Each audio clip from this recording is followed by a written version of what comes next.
Hello दोस्तों, आप सभी को फिर से अपने इस यूट्यूब चैनल में स्वागत है। आज व्याकरण के एक महत्वपूर्ण टॉपिक समास के बारे में चर्चा करेंगे। जानेंगे कि समास क्या है, या कितने प्रकार के होते हैं और सभी प्रकारों को विस्तार पूर्वक से जानेंगे। चलिए समझते हैं कि समास क्या है। सबसे पहले समझते हैं समास की परिभाषा। समास क्या होता है, समास किसे कहते हैं। समास जब दो या दो से अधिक शब्द मिलकर एक संक्षिप्त शब्द का निर्माण करते हैं। याद रखिएगा, समास क्या है, तो जब दो या दो से अधिक शब्द मिलकर एक संक्षिप्त शब्द का निर्माण करता है तो इस क्रिया या इस कार्य को हम क्या कहते हैं, समास। समास क्या होता है, जब दो या दो से अधिक शब्द मिलकर एक छोटा सा या एक संक्षिप्त शब्द का जब निर्माण करती है तो व्याकरण की भाषा में इसी को क्या कहा जाता है, समास कहा जाता है। क्या कहा जाता है, समास। जैसे देखिए, राजा का महल, इसमें क्या है, दो से अधिक शब्द है। राजा का महल मिलकर तीन शब्द मिलकर एक छोटा सा शब्द राजमहल का निर्माण किया, तो इस राजमहल को व्याकरण की भाषा में हम समास कहेंगे।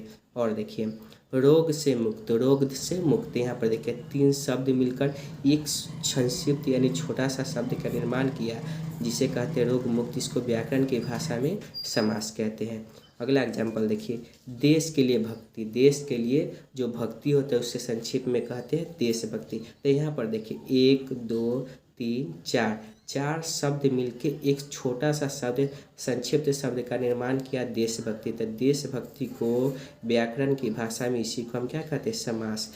अगला देखिए, पवन का पुत्र। तो यहाँ पर क्या शब्द है, 1 2 तीन शब्द मिलके एक छोटा सा शब्द पवन पुत्र का निर्माण किया था। पवन पुत्र को हम कहते हैं क्या, व्याकरण की भाषा में इसे हम समास कहते हैं। अब चलिए समझते हैं कि समास के भेद, यानी समास कितने प्रकार के होते हैं और सभी प्रकारों को बारी बारी से जानते हैं। समास के भेद, समास के 6 भेद होते हैं। समास के कितने भेद होते हैं, 6 भेद होते हैं।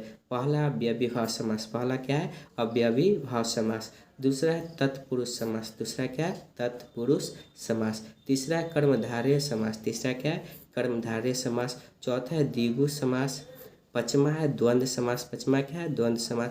और छठा है बहुव्रीहि समास। तो याद रखिएगा, समास कितने प्रकार के होते हैं, समास 6 प्रकार के होते हैं। 10th या 12th के एग्जाम में यह ऑब्जेक्टिव में क्वेश्चन रह सकता है कि समास के कितने भेद होते हैं, समास कितने प्रकार के होते हैं। तो याद रखिएगा, समास 6 प्रकार यानी समास के 6 भेद होते हैं। जो सबसे पहला अव्ययी भाव समास, सबसे पहला क्या है, अव्ययी भाव समास। दूसरा है तत्पुरुष समास, दूसरा क्या है, तत्पुरुष समास। तीसरा है कर्मधारय समास, तीसरा क्या है, कर्मधारय समास। चौथा है द्विगु समास, चौथा क्या है, द्विगु समास। पाँचवा है द्वंद्व समास, पाँचवा क्या है, द्वंद्व समास। और छठा है बहुव्रीहि समास। और सभी समास के प्रकारों को विस्तार पूर्वक से समझते हैं। सबसे पहले समझते हैं कि अव्ययी भाव समास क्या है। अव्ययी भाव समास क्या है, सबसे पहले इसका परिभाषा समझते हैं कि अव्ययी भाव समास क्या है या किसे कहते हैं। जिस समास में पहले पद की प्रधानता होती है, यानी जिस समास में पहला पद मुख्य होती है, यानी जिस समास में पहला पद प्रधान होती है तो उसे अव्ययी भाव समास कहते हैं। याद रखिएगा, जिस समास में पहले पद की प्रधानता होती है, यानी जिस समास में पहला पद मुख्य होती है उसे क्या कहते हैं, अव्ययी भाव समास कहते हैं। जैसे यहाँ पर देखिए, शक्ति के अनुसार तो इसमें किस पद की प्रधान होगी, शक्ति की प्रधान। इससे बनी क्या, यथा शक्ति। तो यहाँ पर कौन सा समास है, अव्ययी भाव समास। आज्ञा के अनुसार, तो यहाँ पर किस पद की प्रधानता है, आज्ञा के, यानी पहले पद की प्रधानता है तो यह बना आज्ञा अनुसार, तो यह अव्ययी भाव समास है। अगला है पेट भरकर, तो पेट भर के क्या बना, भर पेट। तो यहाँ पर कौन सा शब्द की प्रधानता है, पेट का। पेट कौन सा शब्द है, पहला पद। तो यहाँ पर कौन सी समास का उपयोग किया गया है, अव्ययी भाव समास। तो इसे हम कहेंगे अव्ययी भाव समास। अगला है तत्पुरुष समास। क्या है, तत्पुरुष समास। समझते हैं कि तत्पुरुष समास क्या है। तो जिस समास का दूसरा पद प्रधान हो। इससे पहले वाले में जाने थे कि जिस समास में प्रथम पद प्रधान हो। तत्पुरुष समास क्या है? तो तत्पुरुष समास के जिस समास का दूसरा पद प्रधान हो, याद रखिएगा, जिस समास का दूसरा पद प्रधान हो तो उसे तत्पुरुष समास कहते हैं। तत्पुरुष समास क्या है? जिस समास का दूसरा पद प्रधान हो, जिस समास का दूसरा पद प्रधान हो तो उसे तत्पुरुष समास कहा जाता है। जैसे राजा की कन्या, राजा की कन्या, तो देखिए दूसरा कहने का मतलब इसमें अंतिम पद होगा, अंतिम पद होगा। तो इसमें राजा की कन्या किस पद की प्रधानता है? कन्या की, तो बना राज कन्या। कुल की दीप, तो यहाँ पर किस शब्द की प्रधानता है? दीप, तो हो गया कुल दीप। चलिए अब अगले समास को समझते हैं।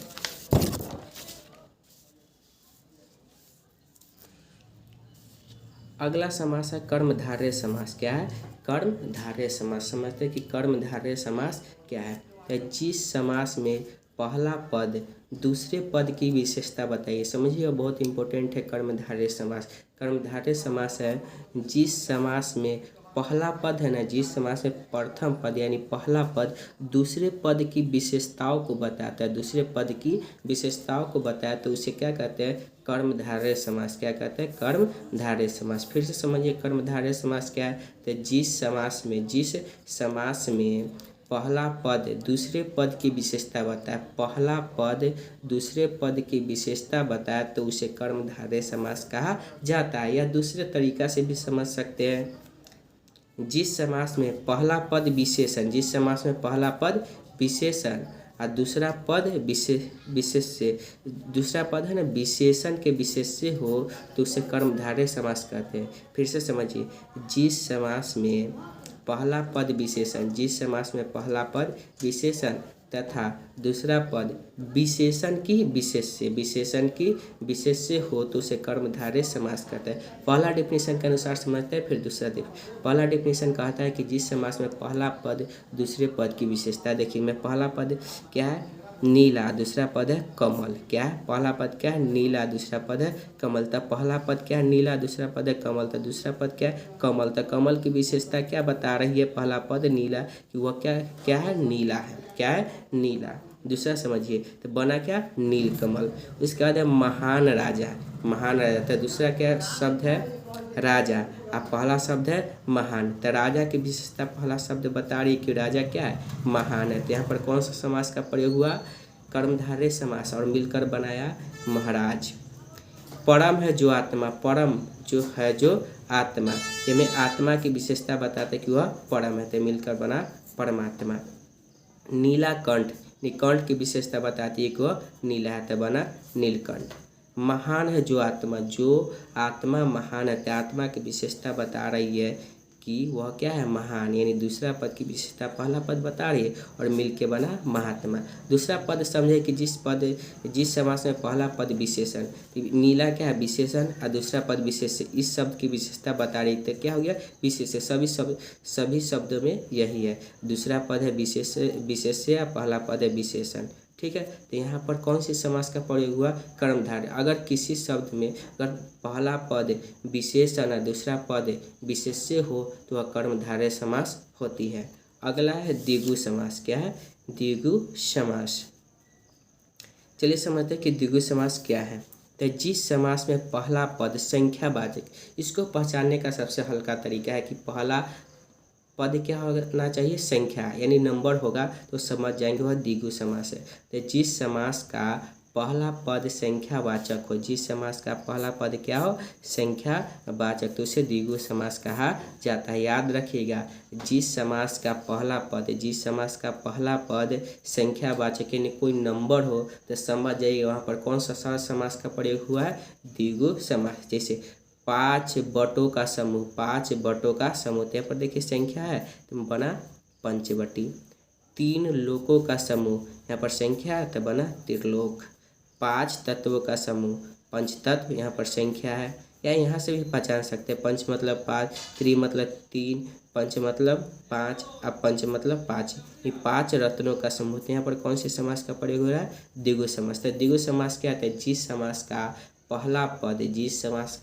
पहला पद जब संख्यावाचक हो तो उसे द्विगु समास कहते हैं। तो आ गया समझ में। अगला है द्वंद्व समास। क्या है? द्वंद्व समास। द्वंद्व समास भी बहुत हल्का है, चलिए समझते हैं।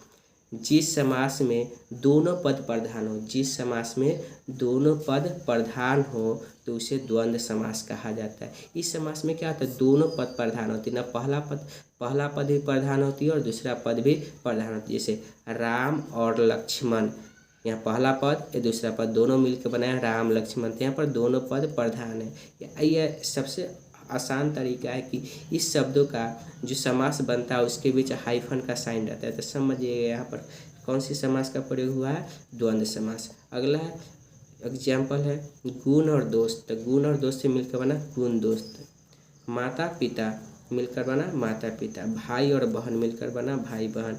राधा और कृष्णा मिलकर बना राधा कृष्णा बना। सॉरी, फिर से ध्यान दीजिए। राम और लक्ष्मण से बना राम लक्ष्मण। गुण और दोस्त से बना गुण दोस्त। माता और पिता से बना माता पिता। भाई बहन से बना भाई बहन।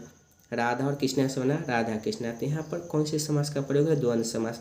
द्वंद्व समास का सबसे मुख्य पहचान है कि द्वंद्व समास जब समास का निर्माण होती है तो इसके बीच है ना हाइफन का साइन।